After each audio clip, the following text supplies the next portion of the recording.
From the headquarters of teleSUR English in Caracas, Venezuela, I'm Ana Marrero. This is from the south. The Indigenous minga of Valle del Cauca in Colombia arrived this Friday to the city of Cali, demanding protection from the government of Iván Duque to the lead of indigenous communities. The member of the Regional Indigenous Council of Cauca, Darío Tote, ratified that, unlike what has been said by right-wing media, there will be no blockades or destructions caused by indigenous people, and they only want peace. He also ratified the peaceful nature of the march, which coincided with Human Rights Day celebrating around the world. According to the representative of the Regional Council, there has been several live threats made to indigenous leaders, which have prompted the decision to demonstrate against it and to make the world aware to the situation. The Minga denounced the massacres, assassinations, requirement of minors, and forced displacement by armed gangs that have caused a serious humanitarian crisis in Cauca and the southwest of the Colombian country.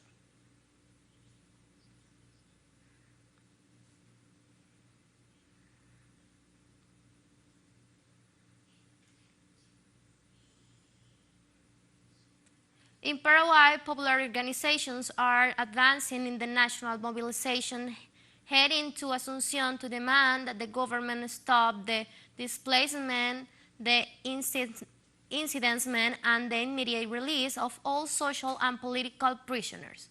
The protesters announced that after the approval of La 6830 or the Zavala-Riera law, the attacks on peasants' communities increased with the persecution of activists, agricultural workers, and union leaders. The protesters declared that with government indifference, the expansion of agribusiness has illegally occupied some 3.5 million hectares, affecting the environment and the expulsion of indigenous community.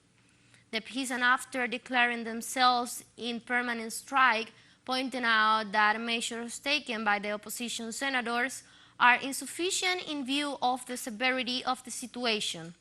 They call on the Paraguayan people to join the protests and resist against the criminalization of the social struggle.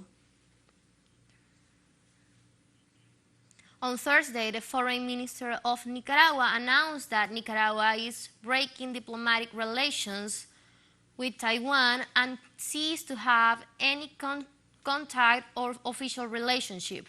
The government declares that it recognizes that in the world there is only one single China, the foreign minister said in Managua, the capital. The government of the Republic of Nicaragua declares that recognizes that there is only one China in the world. The People's Republic of China is the only legitimate government representing all of China, and Taiwan is an inalienable part of China's territory. The government of the Republic of Nicaragua breaks off diplomatic relations with Taiwan as of today.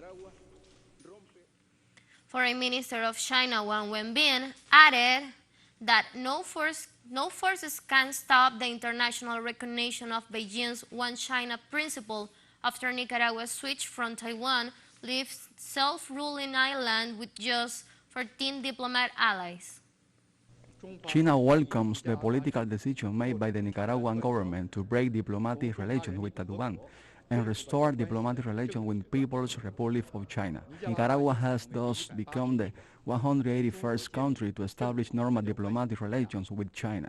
We highly appreciate that Nicaragua resumes diplomatic relations with China without setting any precondition and stands on the right side of history. Nicaragua is an important country in Central America. The resumption of diplomatic relations between China and Nicaragua has opened a new chapter on friendly cooperation in various fields between two countries on the basis of mutual respect, equality, and benefit. We believe that the development of relations will surely benefit the two countries and peoples. We'll be right back after this very short break, so don't go away.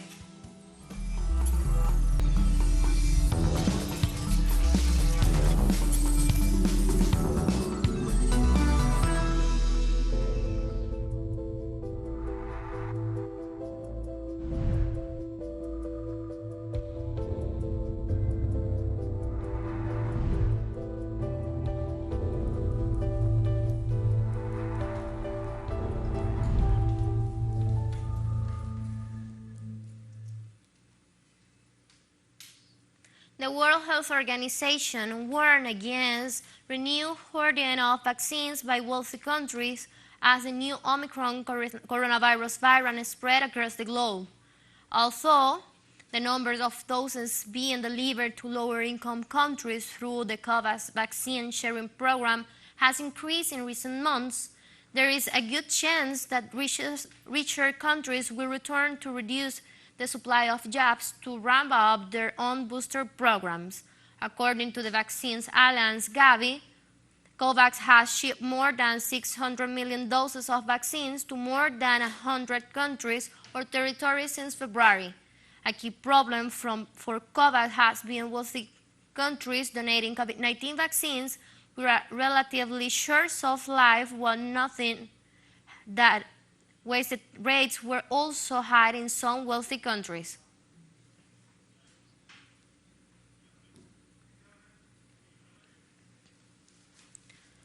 UN health authorities informed the island reported no COVID-19 deaths from the second consecutive day.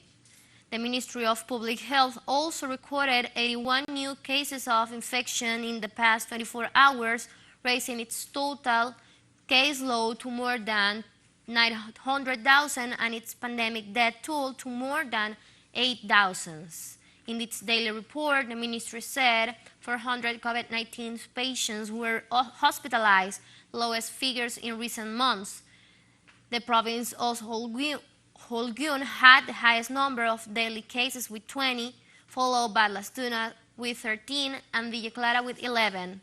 A fast-paced mass vaccination campaign is underway on the island with 9.3 million out of 11.12 million Cubans fully vaccinated so far. The immunization campaign is being carried out with Cuban vaccines like Abdala, Soberana O2, and Soberana Plus, 3 of 5 vaccines developed nationally. Bolivia began vaccination against COVID-19 from 5 years of age onwards, a time when the country is already facing the so-called fourth wave of the pandemic. From the city of La Paz, our correspondent Freddy Morales brings us the details. The announcement of including children between 5 and 11 years old to the mass vaccination campaign was made by President Luis Arce. Our specialists from the Health Ministry have worked intensively in recent weeks to gather information, evaluate studies, and international reports, and it was decided that Sinopharm vaccine, used for children in different countries, will be used for this age group. Children began to arrive at the vaccination centers. Children do not want to stay locked up in the house. They want to go out. So parents say, so maybe they get COVID-19, and that's why the children say, we should get vaccinated. Moms are confident that this protection will allow children to begin to normalize their activities. This morning we heard the news that they had already extended the age, and we've celebrated the three of us and she even more, because we were waiting for her vaccine. The vast majority of us do the same for our children because we love them and we do not want anything bad to happen to them. I feel safer like this. They want to go out. So let's get all the children vaccinated so there will be more safety. Although there is hope that the vaccination will allow the return to face-to-face classes as of February of next year, the health minister does not encourage such expectations. This morning I saw children at the National Health School lining up with their uniforms and their expressions saying, I want to go back to school. I want to see my friends again. To hear that is beautiful. We are not saying that vaccination will allow us to go back to school, but it is an important step. The incorporation of the new age group from 5 to 11 years old, which exceeds 1.6 million people, increases the vaccine-eligible population to more than 10 million. The country has more than 11 million inhabitants, and for the last 2 weeks has been facing the so-called fourth wave, with a constant increase in the number of new infections per day. On Wednesday, the number of infections exceeded 1,700. Freddy Morales, teleSUR, Bolivia. Hamas today honoring Gaza the 34th anniversary of its foundation, which took place in 1987 with the start of the first Intifada.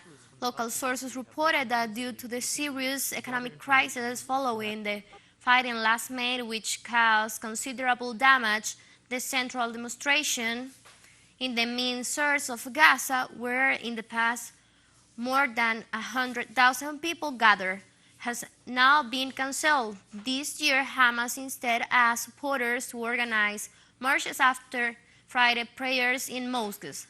According to sources, these processions took place in all the main locations of the Strip, and in all they were attended by tens of thousands of people waving the green banners of the resistance movement.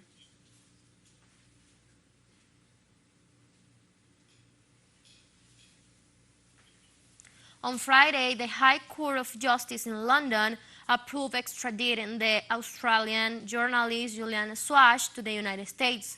As soon as the decision was known, Reporters Without Borders expressed its rejection for the possibility of extradition, saying it will bring dangerous consequences for the future of press freedom in the world.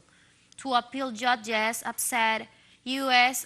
assurance that the WikiLeaks founder would not face the strictest measures before any trial or after conviction. The London Court of Appeal returned the case of Assange extradition to the U.S.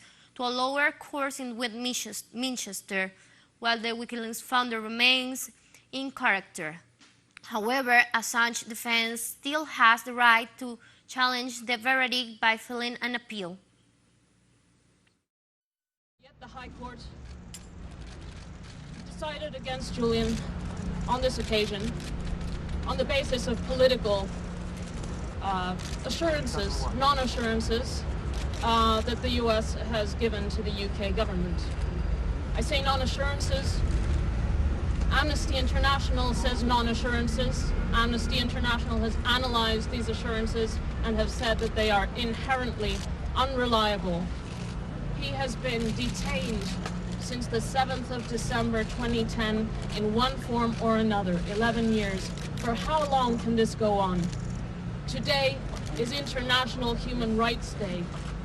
What a shame, how cynical to have this decision on this day. We have come to the end of this news brief, but remember, you can find these and many other stories on our website at telesurenglish.net. And you can also follow us on social media. We are on Facebook, Twitter, Instagram, and Telegram. From Telesur English, and from the South, and I'm Ana Marrero. Thank you for watching.